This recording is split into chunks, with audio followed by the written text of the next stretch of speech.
This episode of Tim Kreitz Adventures is brought to you by Midland Power Sports. Come by and see our huge inventory of motorcycles, ATVs, side-by-sides, and trailers. Visit us online at midlandpowersports.com.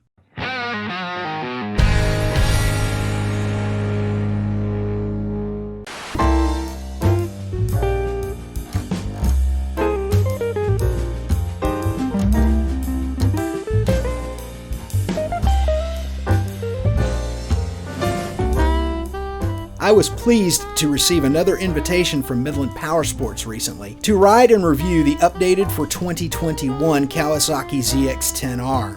A longtime Kawasaki sport bike fan, I naturally jumped at the chance. Over the past 43 years as a motorcyclist, I've owned more Kawasaki's than anything else. There's been a 2003 ZX-7R in classic Kawasaki green, a 2000 ZX-6R in firecracker red, a 1978 KZ-1000 that I spent a lot of time and money restoring and then sold like a dumbass, a 454 Limited, a 750 Vulcan, and several others, including my absolute keeper ZRX 1200R, which is still in my stable after more than 15 years or so. So I like Kawasaki's, I like sport bikes, and I like race replicas. So for me to do a traditional ride and review of the new ZX-10R would yield a pretty predictable outcome with regard to my overall opinion of the motorcycle.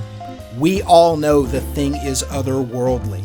Instead, I'm going to pose the question to you that I kept posing to myself as I banged around town and contemplated this incredible and track-dominant road racer.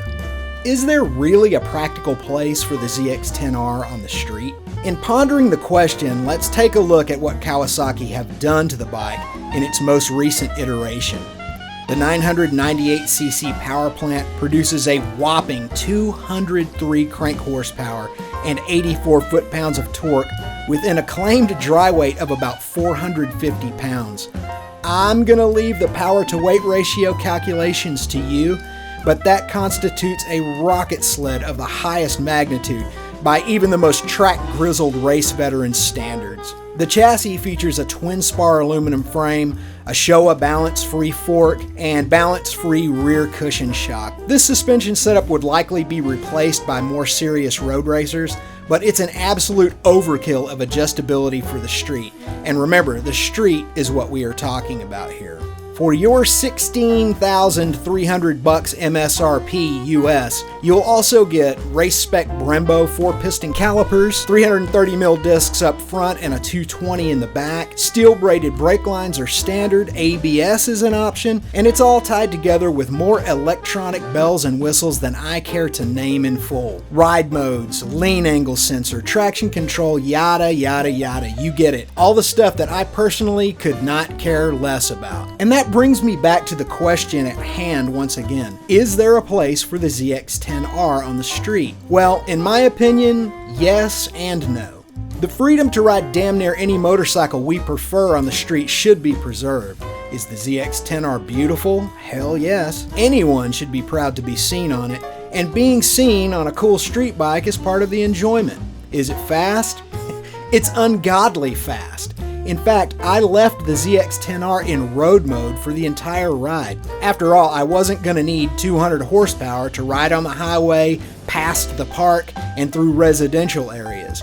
And therein lies the crux. Unless you are buying the ZX-10R for use on the track and the street, you don't need to spend the extra money to buy this expensive racing scalpel. Should you be free to? Absolutely, certainly. But when it's all said and done, the average street rider, commuter, the weekend warrior, all those types of riders are simply wasting money by having a ZX-10R. The riding position is surprisingly comfy for a bike of this type, but make no mistake, it's fully dedicated. Kawasaki lowered the clip-ons and raised the rear sets for 2021, so you've really got to want it to stay on the ZX-10R all day. For the devoted street riding enthusiast, Kawasaki has a wide variety of fast, plush, sporty, and more affordable machines, such as the Z900 series of motorcycles, that are much better suited to the average urban rider's actual needs. I love bikes like the new ZX-10R. It's a monument to modern motorcycle engineering and technology,